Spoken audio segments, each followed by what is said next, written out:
Thank you very much, everybody, for coming. And I'm just going to hand straight over and welcome you.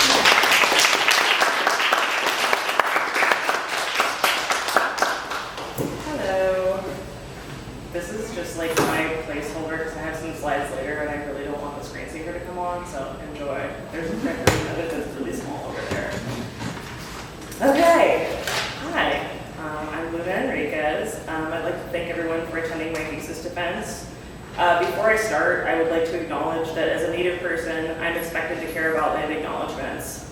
Performing a land acknowledgement is a standard part of giving a presentation at events in Portland, and I think that's the perfect way to phrase it, because in my opinion, merely acknowledging stolen land is nothing but a performance. Unless the person giving a spiel about the thousands of Native people who lived, died, and were displaced from their location has something concrete to offer to the indigenous population of the area, such as money from their institution that could be used to buy back stolen land, these mini speeches, often delivered in a solemn, mournful tone, do little for us. I would also like to acknowledge that some indigenous people find land acknowledgements necessary and helpful. I am not one of them.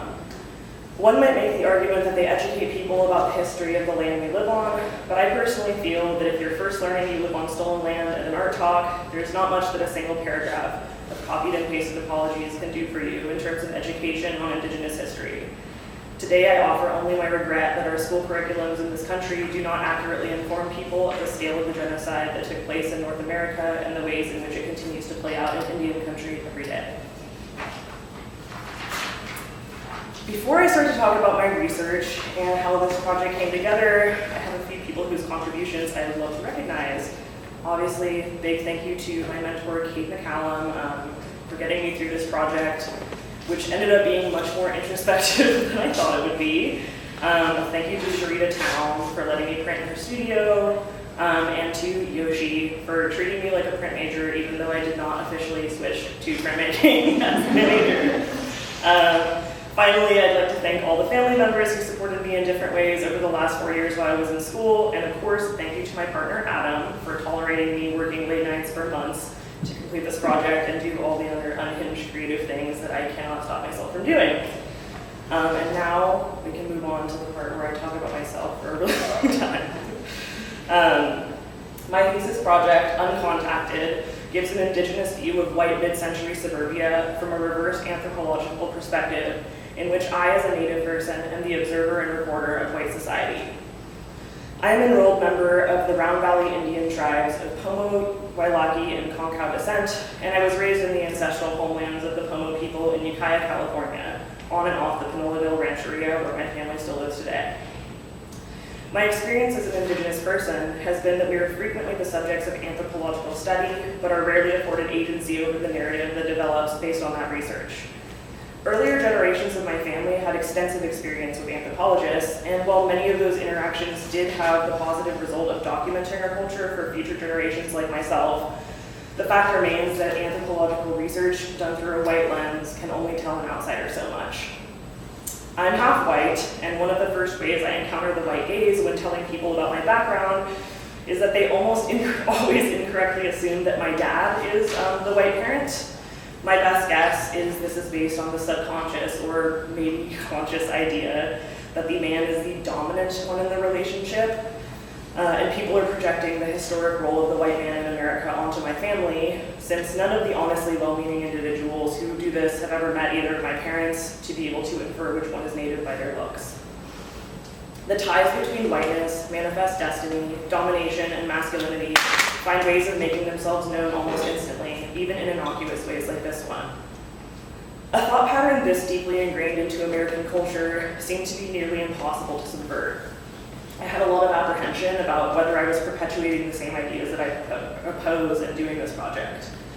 Eventually, though, I realized that trying to step into the role of the anthropologist, or more specifically, the archetypal explorer setting out to discover a new culture, might be the most effective way to communicate to non-Native people what it feels like to be on the receiving end of this treatment. In assuming the role of the colonizer, I reimagined current positions of power. My quest to become an explorer in suburbia meant incorporating fieldwork in which I ventured out to the suburbs of Portland to attend garage sales, observing the dynamics of suburban residents in the process. I worried that I was going to be treated awkwardly or scrutinized by older conservative people, which partially was why I chose garage sales over just walking through the neighborhood by myself. But the real way suburbia made me feel like an outsider was much more insidious. Finding the homes that had advertised sales was nearly impossible, with the familiar Portland gridded street design replaced by dozens of short, curved roads that connected with one another at strange angles, looped back onto themselves, or ended in cul-de-sacs. Lost in a sea of identical homes, despite my GPS shouting instructions at me, I had to pass the same homes multiple times in my dirty 2007 Toyota, slowing down in front of each one to see the address. The sense of disorientation created by the unhinged street design, combined with giant neighborhood watch signs every 20 feet, made me increasingly paranoid that someone was going to think I was casing homes purely because of my shitty car. It made me want to leave as quickly as possible, and I actually felt like my fieldwork was kind of a failure until it was pointed out to me that my experience affirmed that the design of the suburbs was working just as intended. Even as someone who's already identified myself as an outsider in suburbia, the mechanisms of its particular brand of exclusion moved so quietly that I had forgotten what I already knew. The entire reason I was interested in suburbia in the first place was because I was an outsider there. I wanted to witness the way that suburban street design, moral values, and financial status combined to alienate those outside the community or the income bracket. But somehow when I looked it in the face, it was so commonplace that I almost failed to see anything at all. The feeling of being watched that I experienced in the suburbs is not an accident. A 2009 article by Anna Weimer-Andrzejewski proposes that many desirable features of the suburbs, like pictured windows or homes arranged around a cul-de-sac or green space, gave neighbors ample opportunity to observe each other, creating what she refers to as panoramic surveillance.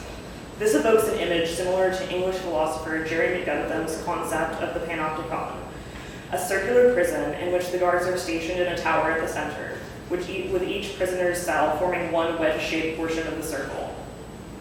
Each cell's door faces the center tower, which is lit in a way that makes it impossible for the inmates to see inside. This creates the constant possibility of being observed by the guard, which Bentham believed would encourage inmates to self-monitor, thereby limiting the number of guards needed as well as reducing their workload. Where Weimer-Andrzejewski's idea differs from the panopticon is that in panoramic surveillance, the watcher lacks the privacy and anonymity of Bentham's prison guard. One does not assume either the role of an observer or the observed, but occupies both spaces simultaneously.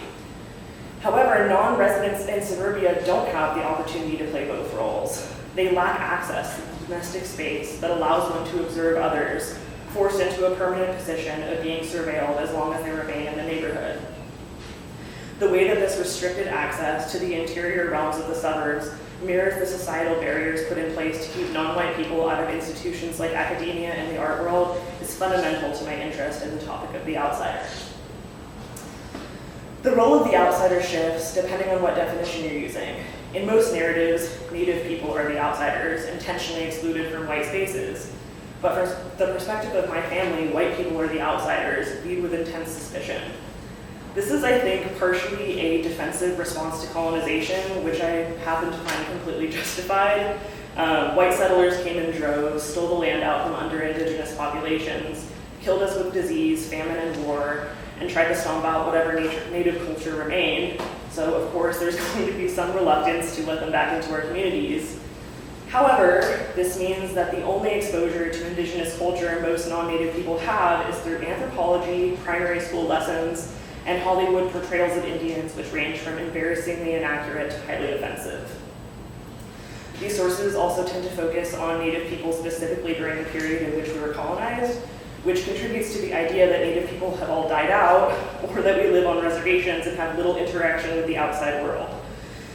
Based on my personal interactions, it does seem like more people in the last decade have come to realize that media portrayals and history books about Native people are likely not telling the full story, but I haven't heard nearly as many people questioning anthropological narratives. It seems that because anthropology is classified as a science, people tend to believe statements made by anthropologists without question.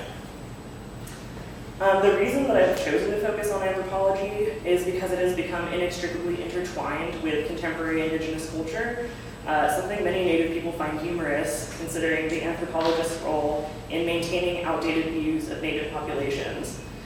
A joke attributed to the Navajo people is actually, how many people are there in a family? 5, a mom, a dad, 2 kids, and an anthropologist. The early documentation of indigenous peoples by white settlers was heavily influenced by primitivist views of their research subjects rooted in white supremacy, views which still impact indigenous people today. And when I talk about primitivism, I'm specifically referencing cultural primitivism, not the primitivist art movement. Cultural primitivism can be traced back to the Enlightenment, referenced broadly in works by Jean-Jacques Rousseau and other philosophers of the time. And Rousseau specifically evoked what is now referred to as the noble savage trope, in which an outsider, usually an indigenous person, definitely for my purposes, an indigenous person, who is not part of contemporary society is viewed as uncorrupted and morally pure. The implication of the noble savage trope, one perpetuated by white anthropologists for decades, is that those who live differently than Western societies have some sort of untold wisdom, only accessible because they are less technologically advanced than Europeans. Only in the last 50 years has the field of anthropology begun to assess how their own implicit biases and research techniques impact their findings. While it's possible and often necessary to gather vital information about the cultural practices of indigenous people from these works, it's also important to me that I provide a decolonial framework so that those absorbing this type of literature and the media it has influenced have a view of Native communities as more than just an amalgamation of various elements deemed relevant by white researchers. When I talk about the continuing impact of early anthropological research on contemporary Native people, I realize many people in the room may not know what I'm referencing beyond the idea of the noble savage that I just talked about, but I'm sure you'll recognize it once I give a few examples.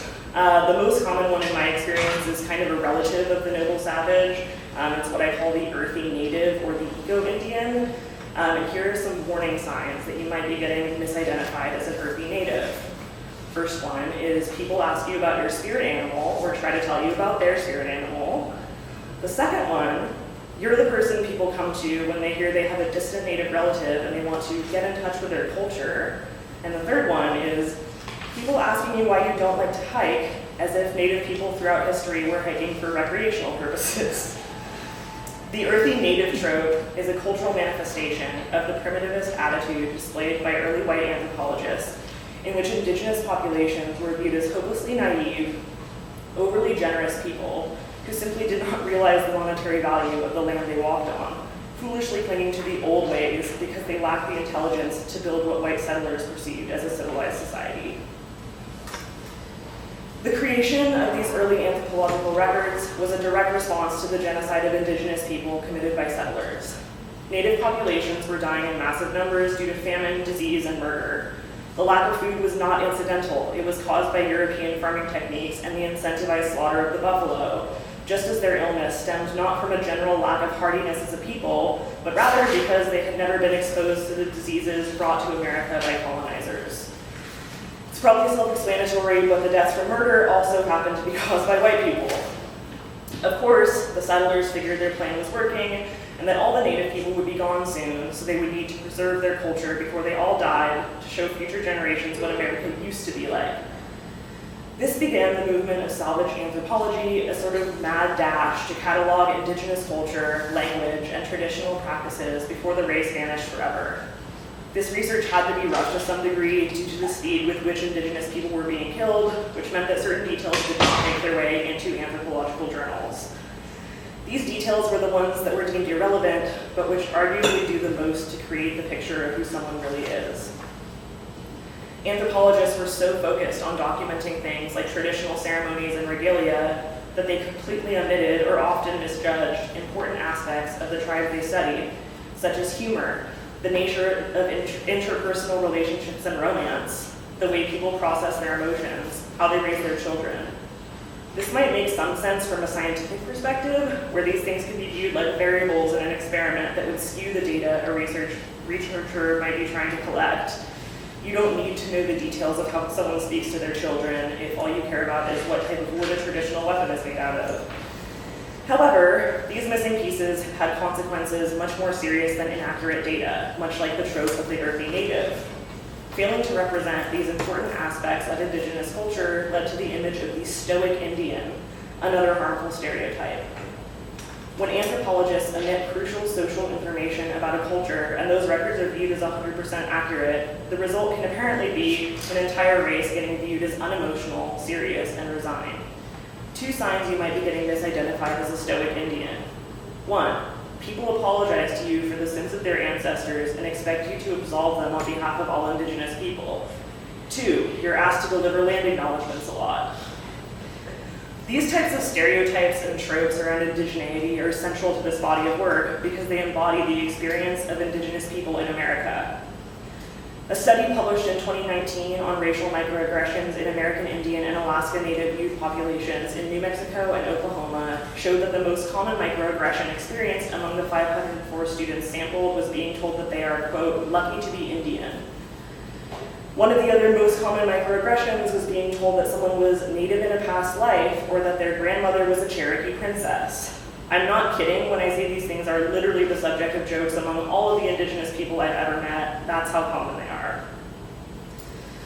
And before I discuss how my assumed viewpoint of the outsider in suburbia and intentional reverse engineering of Indigenous tropes influence the visual elements of my pieces, I wanted to take a minute to give some examples of the practices that I discovered during my exploration of the suburbs.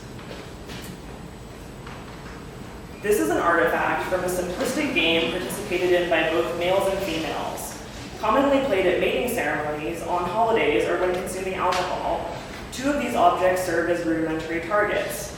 Community members would toss sacks of beans at them, aiming for the hole in the middle. No prizes were awarded, making the purpose of this activity unknown to researchers. In this society, boys as young as 9 years old were expected to participate in menial labor and bring home earnings to support the family by delivering local communication on foot, or often using rudimentary foot-powered vehicles far slower than horses. This was restricted to boys for unknown reasons, but researchers speculate that these societies believed women and girls to be suitable for little else besides bearing children. A food stemming from battle traditions, this bland dish is served on a Dark Ages-style trencher made of white bread. A basic gruel is paired with dehydrated meat for a quick way to get carbohydrates and protein into the stomachs of hungry warriors. This dish is often associated with religious gatherings, specifically eaten after ceremonies. Gelatin from animal bones and hooves congeals ingredients together inside of a mold, as members of these religious cults believe that an impressive-looking meal could elevate their status in the community regardless of the flavor or texture of the food. This dish became popular in the early to middle period of the 20th century, featuring many preserved meats, vegetables, and fruits that had recently become mass-produced, but which we now know to be less than ideal from a nutritional perspective. The way I spoke about these suburban cultural practices and items mirrors the ways that the white anthropological gaze can be harmful, reductive, and leave its subjects feeling othered. You can probably see how absurd it seems to discuss familiar objects in this way, but this is how Indigenous cultures are spoken about almost constantly. While mostly unintentional, the tone that non-Native scholars and researchers use when discussing Native cultural practices is deeply informed by the primitivism ingrained in early anthropological records. Much like my experience in suburbia, these things can be so deeply woven into the fabric of our everyday lives that we don't notice them until they are pointed out to us. Artists such as Guillermo Gomez Peña, Coco Fusco, Fred Wilson, and Nicholas Villan have made valuable contributions to this conversation, one which I would love to continue to be a part of in the future. And now that I've given a foundation of some of the stereotypes that influence my research and ideation process for this body of work, I will give a bit more detail about how these themes show up in my prints. All of these were made using the risograph. It's a Japanese office machine. Basically, it was originally intended to make like worksheets and stuff, not art. And it's kind of like if a scanner had a baby with a screen printer. It prints transparent ink, and you print one layer at a time on top of each other. So that gives me the ability to transform found imagery through digital manipulation and also through ink layering on the machine, which is obviously featured pretty heavily here. I originally proposed 8 to 10 pieces, and I somehow ended up with 11, so I'm not going to talk about them all, but if there's a piece that I don't mention, then you can ask me about it in the Q&A. So this piece is called Hunter-Gatherer, and in this image, A deer's head obscures a white woman's features as she stands in a suburban domestic space. And with this one, I intended to make reference to primitivist views of Indigenous people obscuring their individuality, flattening them into a monolith, rather than recognizing and celebrating their different cultures. The woman's home becomes a battlefield, with the background featuring an overlay of US soldiers in Vietnam. A massive part of American patriotism and national identity is how much we spend on our military, yet we denigrate other cultures for their violence, branding them primitive and warful. These themes continue in this piece called The Verge of Extinction. There's a herd of buffalo pictured in the pupil of a human eye. My intent is for all of these pieces to be able to be interpreted through both an Indigenous perspective and a non-Native perspective, and that includes the text. This one references the irrational fear and security culture of suburban America, the genocide of Native people, and the intentional slaughter of the buffalo. And then overlaid on top of the human eye is an eagle's eye, which is another symbol associated with both America and stereotypes of Native people. This one is called Traditional Design, and I wanted to create an abstract design similar to one that might appear in generic like tribal art sold by non-Native people.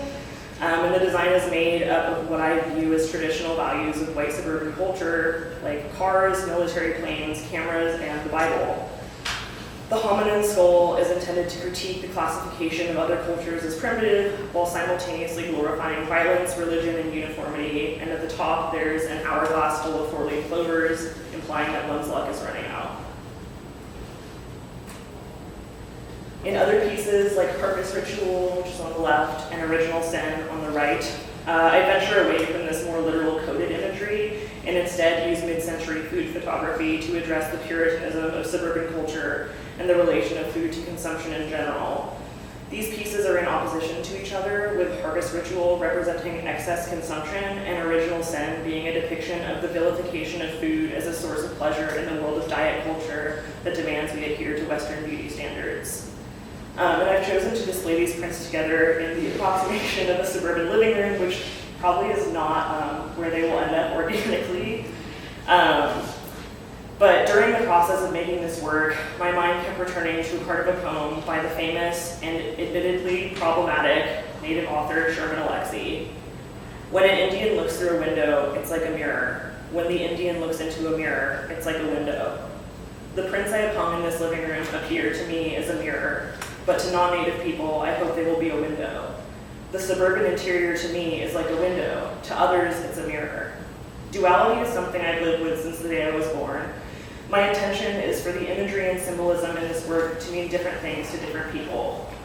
In that spirit, the accompanying zine, An Indigenous Explorer Discovers Suburbia, is written half for non-Native people and half for Native people, with each spread having one page in each category.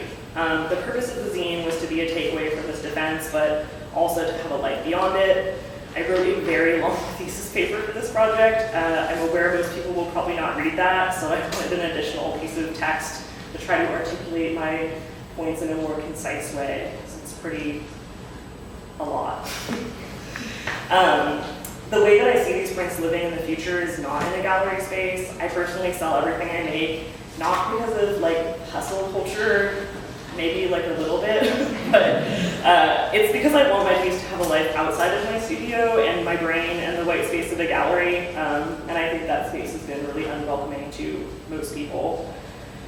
So yeah, all these pieces were created as multiples, intended to be sold at prices the average person can afford, not gallery prices, and honestly, I do not want someone taking 50% of my profit anyway.